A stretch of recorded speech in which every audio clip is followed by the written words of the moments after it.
Tonight, a protester concretes herself to a car as anti-war rallies roll into a third and final day. Good evening and welcome to ABC News Victoria. I'm Iskhander Razak.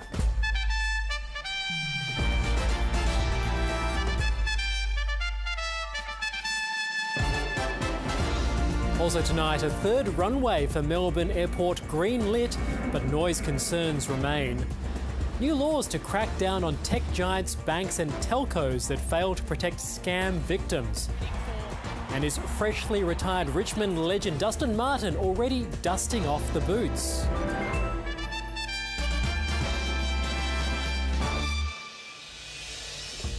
Around 100 protesters took to the streets again today on the third and final day of an international weapons expo in Melbourne's CBD. Dramatic scenes continued, with two women charged over an attempt to block peak hour traffic by attaching themselves to a car. 11 people were arrested today, and despite the violent clashes seen this week, Victoria's Premier has ruled out introducing a permit system for protests. Another early morning disruption on the final day of an international weapons expo. Land forces will be abolished! A protester, concreted to her car, stopped traffic. The two women involved have now been charged. Today, West Papuan independence activists joined pro-Palestinian supporters, hitting out at Australia's defence cooperation with Indonesia. We never give up, we still fight. Protest numbers have continued to fall as the conference has progressed. It was another peaceful day, but concerns about Wednesday's violence remain. They came with the intent, some, to cause violence, and that is utterly unacceptable. The Premier has backed police actions, but ruled out introducing a protest permit system, which exists in New South Wales. Do we really think people who turn up to protest, particularly in the manner that we've seen by some this week, are going to tell the police and apply for a permit? The state government won't say what it costs to attract the defence industry event to the city, citing a confidentiality agreement. There's been a bit of a change in approach for this final event of the day, which has been described as a zombie rave, but the message has remained the same. The arms dealers are not welcome here. We will never give up. Despite that call, organisers of Land Forces want to return to the city for their next expo in 2 years' time. Natalie Whiting, ABC News, Melbourne. The Defence Minister is being accused of throwing lower-ranked army officers under the bus with his decision to strip medals over alleged murders in Afghanistan. Richard Miles is standing by the move, and today he also hit out at the anti-war protesters in Melbourne. Here's Defence correspondent Andrew Green. Protesting the weapons of war as the fallout continues from this country's longest military conflict. Difficult decisions require leadership. That's what I've done as the Minister for Defence. Attending the International Land Forces Expo in Melbourne, they're all high explosive as well. Richard Miles defends his decision this week to strip several army officers of medals for alleged Afghanistan war crimes that occurred under their command. Well, why is it okay to throw sort of lower ranked diggers under the bus, but those who are higher up the chain avoid any scrutiny? The former Defence Minister turned opposition leader also attacking the timing of the long-awaited announcement so soon after the Veteran Suicide Royal Commission. I think Richard Miles really has done a great disservice here to the Australian Defence Force. Whenever we were doing it, it was going to be a difficult moment. With the three-day weapons convention now finished, the government has taken aim at those who've used violence in the protests outside, describing their actions as utterly unacceptable. Today, anti-war activists were joined by a Green senator. I'd say to Richard Miles, have the courage and come out and speak to the people who vote for you, not the multinationals who you want a job from when you leave politics. This year, we have watched the Greens throw their lot in with thuggery time and time again. And he insists those in the weapons trade are actually keeping every Australian safe. Andrew Green, ABC News, Melbourne. The federal government has given Melbourne Airport the green light to build a third runway. It's hoped the $3 billion project will attract more airlines and cater to the growing number of travellers to the state. The airport will, however, need to address noise concerns from nearby residents before the project goes ahead. More flights and less delays. That's what's promised once Melbourne Airport's third runway is delivered. You will see more consistency in schedules, less cancellations, less disruption. The 3,000-metre runway will be built next to the existing north-south runway, increasing capacity by allowing for simultaneous takeoffs and landings. So it will absolutely bring us in line and it will cater for those 76 million passengers by 2042. It's expected to create 51,000 jobs and bring an additional $6 billion to the economy each year. But residents hold concerns about increased noise. You can't sleep at night. It might be that your house rattles because of the sound effect. And you don't get back to sleep. But if that occurs repeatedly, that increases anxiety levels and so on, and that's the issue here. As part of conditions imposed by the federal government, Melbourne Airport must work directly with the community to address noise concerns. The airport will also have to compensate those impacted. We're looking for insulation, for double glazing, possibly financial compensation. Residents want a curfew for flights, but the airport's ruled it out with the support of the government. Melbourne is a curfew-free airport right now, and that provides us as a city and a state with a great strategic advantage. It's standing by its promise to deliver the airport rail link to ensure the infrastructure is there to service demand. The runway is expected to open in 2031. Michaela Ortolin, ABC News, Melbourne. It's been described as a once-in-a-generation reform for aged care, allowing more Australians access to support at home. But the proposed scheme comes at a cost, with some recipients having to contribute thousands of dollars more each year. Sue Watts lives alone in the suburbs of Hobart, but twice a week the 70-year-old gets a helping hand from a support worker. For services such as domestic cleaning and help to get to medical appointments. Home care packages allow people like Sue to maintain independence at home rather than rely on residential care. If I didn't have them, I'd feel really lost and alone. I don't have a lot of family to support me. But the home care system is under severe strain, with a growing wait list of more than 60,000 people. I know of a case at the moment of a 95-year-old woman who is being told she's going to have to wait a year just to be assessed. At 95, she doesn't have a year to wait. The federal government has now unveiled a multi-billion-dollar reform package to expand access to an extra 300,000 people over the next decade. Home care packages involve three types of service categories: clinical care such as nursing and physiotherapy, support for independence like respite and transport, and everyday living including cleaning, meals delivery and gardening. Under the proposed Support at Home scheme, recipients wouldn't have to contribute any funds for clinical care, but the other categories would be means tested, meaning a part pensioner would pay between 5 and 50% of independent services, while a self-funded retiree would cover 80% of everyday living services. A no worse off principle would apply for those already receiving support, but some new recipients would have to contribute thousands of dollars each year. And the reality is we do have people who are utilising aged care that do have significant super balances, who do have assets. There's not enough information. I don't know, I'm really scared. I don't know how much more I'm going to have to find. The government wants the reforms in place by mid-next year. Jono Gibson, ABC News. An inquiry into the unlawful robo-debt scheme has found that a dozen public servants breached their code of conduct 97 times. The Public Service Commissioner has made findings against 12 current and former staff, with sanctions imposed against 4 who remain employed with the department. The Commissioner says former Department Secretary Catherine Campbell failed to seek legal advice and created a culture that prevented robo-debt being scrutinised. The report also made findings against former Secretary Renee Leon, who is now the Vice-Chancellor of Charles Sturt University. The robo-debt scandal led to $1.7 billion being unlawfully collected from millions on social security recipients. The vast majority of public servants are good people working hard to serve you, the community, every day. Public servants made mistakes. We can't change what happened, but we can learn from it and work together to make sure those mistakes won't happen again. Tech companies, banks and telcos could face massive fines if they fail to protect their customers from scams.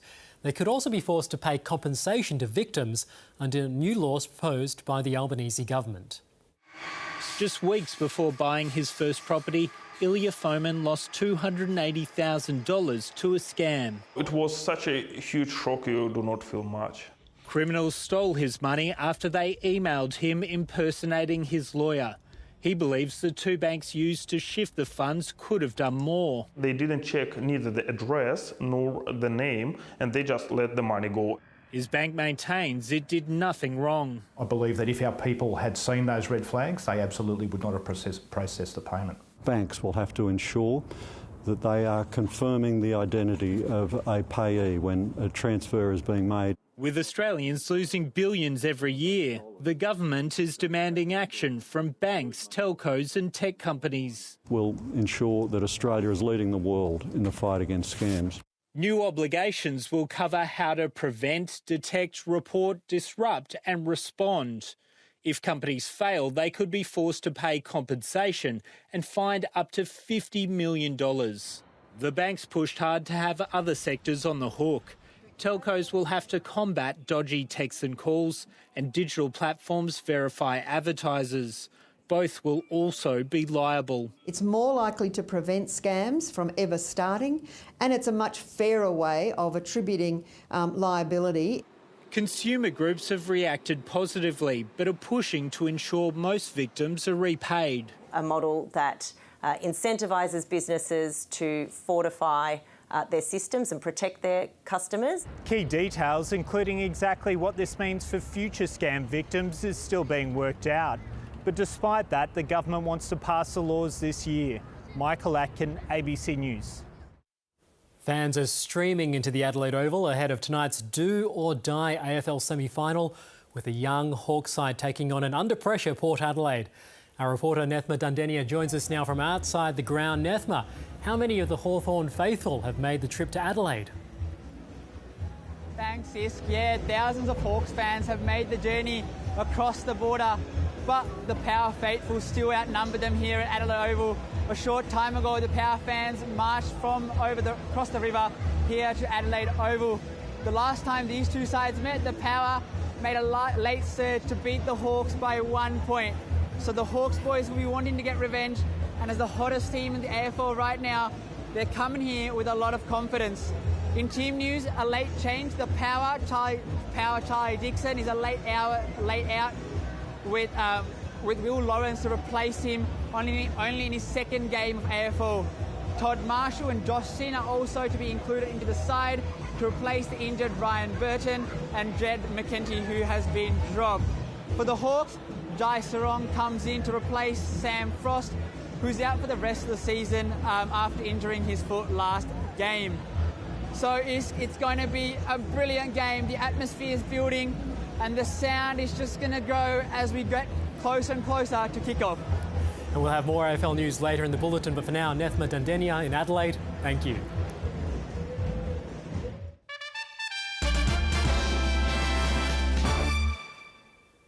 The pilot of a light plane has died after it crashed on farmland north of Melbourne this afternoon.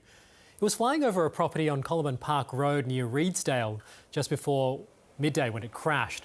The pilot was the only person in the plane and died at the scene. They have not yet been formally identified. It was a fairly loud bang and I'm like, that didn't sound right. Looked over to the west and seen a parachute, but I heard another explosion at the same time and it was an impact on the ground sort of thing. Ukraine says Russia has begun a counter-offensive, taking back territory after Kiev's cross-border incursion into the Kursk region. It comes as the Red Cross confirms the death of 3 aid workers killed by Russian shelling in eastern Donetsk. Rani Heyman filed this report. 5 weeks after Ukraine infiltrated Russia's eastern border, Moscow says it's recapturing territory after Kiev's surprise incursion last month. The Russians have begun counter-offensive actions. It goes according to our Ukrainian plan. But within Ukraine, Russia continues to gain ground, pushing further into the Sumy region with energy infrastructure targeted. South in the Donetsk region, 3 workers for the International Committee of the Red Cross were killed in a strike. The aid agency hasn't said who it believes is behind the attack, but Ukraine has accused Russia of committing a war crime. It comes as US Secretary of State Antony Blinken finished a multi-country trip focused on the war. What we learn from our Ukrainian partners will inform discussions that we'll be having with other allies. We should continue to deliver advanced air defense systems and also, in our opinion, lift restrictions on the use of long-range weapons. The question of whether the US will change its mind to allow Ukraine to use Western-supplied long-range weapons against targets inside Russia could soon be answered. British Prime Minister Sir Keir Starmer is on his way to meet US President Joe Biden at the White House. This will mean that NATO countries, the United States and European countries are fighting Russia. A warning, a change of strategy from the West would lead to dangerous escalation on the battlefield. Rani Hayman, ABC News, London. US Vice President Kamala Harris has challenged Donald Trump to another televised debate, saying they owe it to the voters. With 54 days to go until the American election in November, Kamala Harris narrowly leads the polls. Debates between presidential candidates are typically an important part of the US election process. But Donald Trump says he will not participate in another one after facing President Joe Biden back in June and then Harris earlier this week. And he insists he won the Philadelphia showdown, which was watched by more than 67 million people. As everyone saw 2 nights ago, we had a monumental victory over Comrade Kamala Harris. So because we've done 2 debates and because they were successful, there will be no 3rd debate. Disgraced movie mogul Harvey Weinstein has been indicted on additional sex crime charges. Details about the new accusations will remain sealed and confidential until his arraignment next week.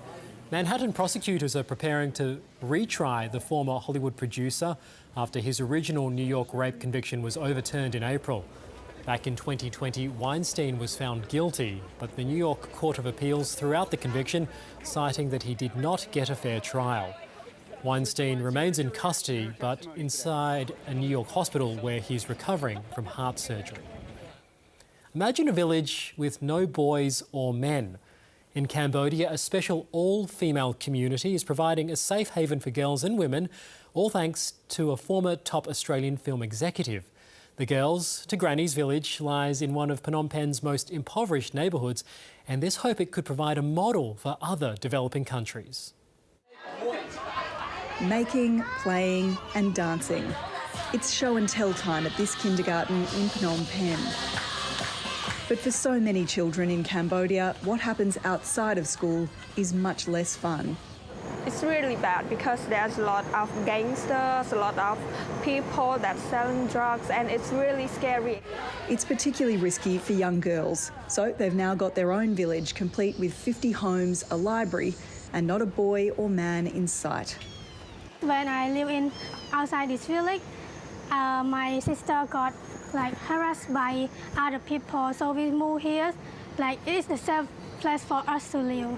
The Girls to Granny's community is home to girls, women and survivors of the Khmer Rouge, like Granny Rin.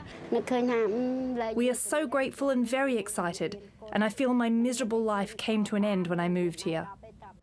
These houses cost about $3.5 grand to build, and they can house about 4 or 5 women or girls.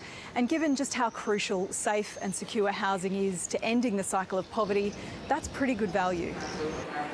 Nearby, residents have access to schools, free meals and healthcare, all thanks to a charity founded by former Hollywood executive Scott Neeson. The Girls to Granny's village is his latest venture, and it's already getting results, with the vast majority of girls going all the way to university. When they see their own potential, there's no stopping them. There's hope the village could provide a model for other countries as the young women who live here inspire the next generation of Cambodian girls. Lauren Day, ABC News, Phnom Penh. Forget about space tourism. There's now an even bigger thrill for the ultra-wealthy: space walking. History's been made with the first civilians to step into space.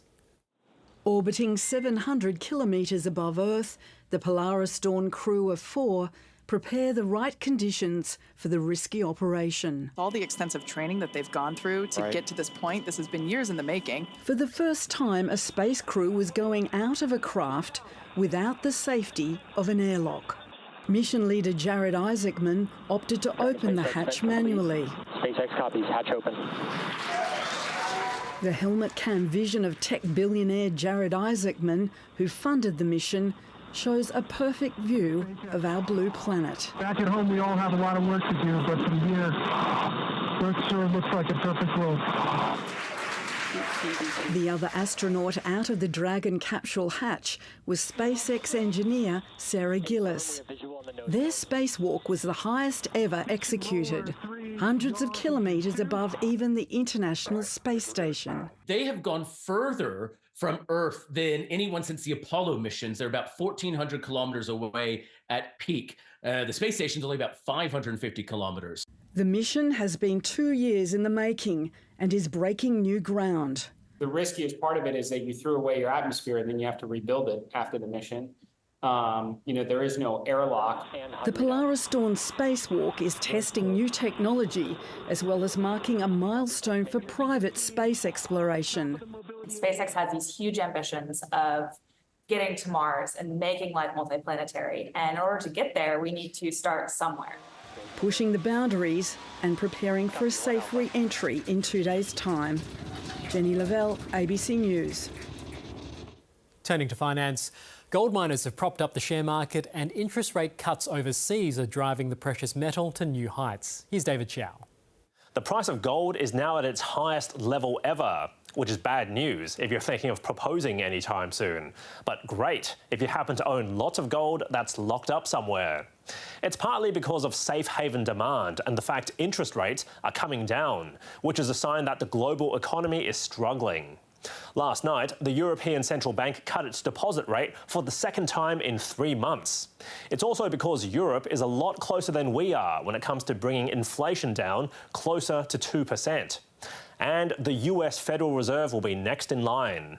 The Fed will most likely cut rates by 25 basis points next week. But no such luck for Australia's Reserve Bank, as our first rate cut isn't fully priced in until February. At this stage, markets are betting the RBA will cut rates 4 or 5 times by the end of next year, while the US is looking at 10 rate cuts. So with that in mind, gold miners were today's best performers, while lithium and banking stocks tumbled. All up, the All Ords rose by 0.4% today and is close to a record high, while the share market is up 1.3% for the week. Now overseas, Wall Street and European markets did well, while Japan and China went backwards. Now back to gold, its spot price has risen to a record $2,564 an ounce, while oil prices jumped 2.5% as Hurricane Francine is causing quite a bit of disruption to oil producers in the US. And finally, the Aussie dollar is buying 67.2 US cents. And that's finance. Dustin Martin could revive his AFL career with the Gold Coast Suns. The Suns have met with the 3-time Richmond Premiership player just weeks after an emotional retirement. He comes as Brisbane head to Sydney ahead of a knockout semi-final against Greater Western Sydney tomorrow. The last time the Lions travelled interstate to play the Giants, it didn't end well. A 54-point loss saw Brisbane's season hanging by a thread. Our second half probably wasn't up to scratch in terms of standards and whatnot, so that was disappointing. But the Lions turned their fortunes around to finish 5th and are now a premiership threat. There's a sense of deja vu for Josh Dunkley, who won an unlikely flag with the Western Bulldogs in 2016 after the club finished 7th. There's so many similarities to what I've felt in 16 and even 21 at the Dogs. We finished 5th that year and went on to make a grand final, so not looking too far ahead, but hopefully, tomorrow night goes well.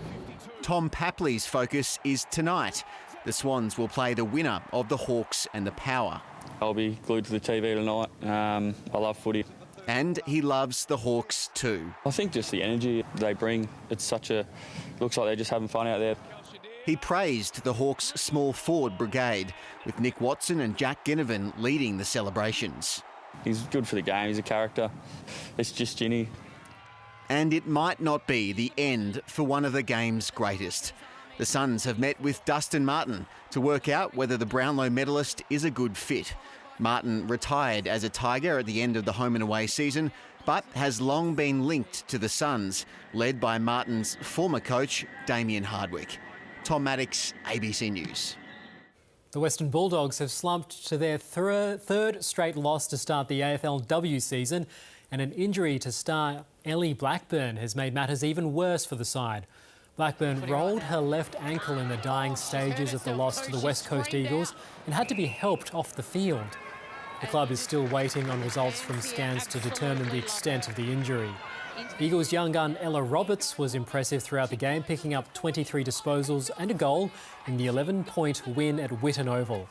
The victory sees the Eagles sitting in fourth place on the ladder, with their next match-up against a winless Collingwood on Tuesday.